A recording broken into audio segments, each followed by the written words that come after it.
اهلا بيكم متابعينا الكرام والاعزاء. لو انتم محبين متابعه اخبار النجوم يا ريت ما تنسوش تدعمونا باللايك والاشتراك وتفعيل الجرس واختيار الكل يصلكم كل جديد. كل شيء اسمه ونصيب واحنا بنحترم بعض. الانفصال تم في هدوء. هكذا اعلنت الفنانه نيللي كريم طلاقها من لاعب الاسكواش المعتزل هشام عاشور خلال الساعات القليله الماضيه بعد زواج استمر عامين ونصف.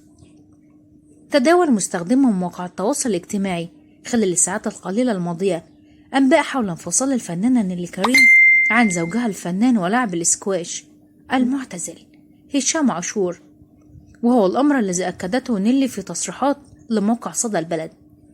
كل شيء اسمه ونصيب واحنا بنحترم بعض. وكانت الفنانة نيللي كريم قد نشرت عبر حسابها الشخصي على مواقع التواصل الاجتماعي لتبادل الصور والفيديوهات انستجرام منشورا عبر خاصية الستوري قبل ساعات من إعلان انفصال عن هشام عاشور.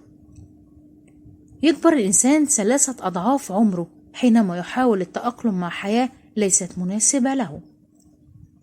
كما شاركت الفنانة نيللي كريم مع متابعيها عبر منصة التواصل الاجتماعي انستجرام مقطع فيديو عبر خاصية الستوري أثناء تواجدها في معرض فن تشكيلي للفنانة رنا سمير بعنوان فراشوت، والذي يعتبر الظهور الأول لها بعد إعلان طلاقها من الفنان ولاعب الاسكواش هشام عاشور.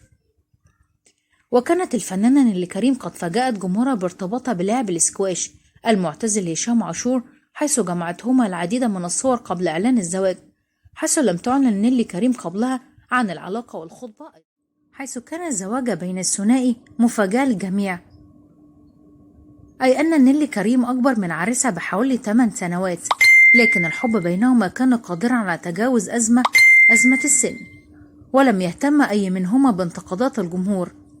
وكانت الفنانة نيللي كريم قد تعرفت على هشام عاشور على أحد شواطئ الجونة عام 2021، حيث عرض عاشور الزواج منها، إلا أنها رفضت للمرة الأولى. بعد ذلك ظهر سويا في عدة مناسبات وانتشرت صور تجمعهما سويا مع الأصدقاء. وفي نفس العام أقام الثنائي حفل الزفاف في مدينة الجونة بحضور عدد من نجوم الفن والمقربين لها فقط. كما فوجئ الجمهور أول من أمس الجمعة بطلاق الفنانة المصرية نيللي كريم من مواطنها لاعب الاسكواش هشام عاشور من دون الكشف عن أسباب الانفصال من قبل الطرفين، على عكس ما كشفه أحد المقربين من الثنائي.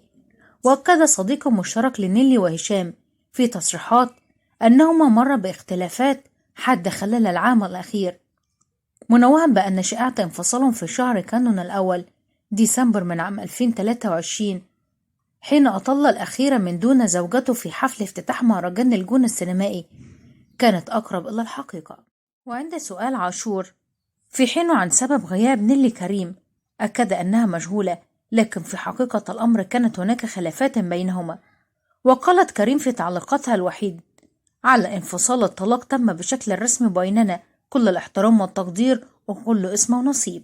ولم تحذف أي من صورها مع هشام على حسابها من انستجرام، وما قام به أيضا هشام، حيث احتفظ بصورة معها على حسابه من انستجرام.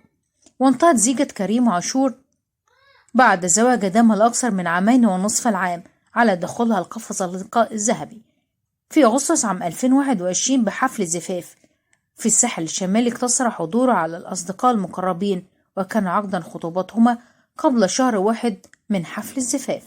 وإذا عجبكم الفيديو لا تنسوا اشتراك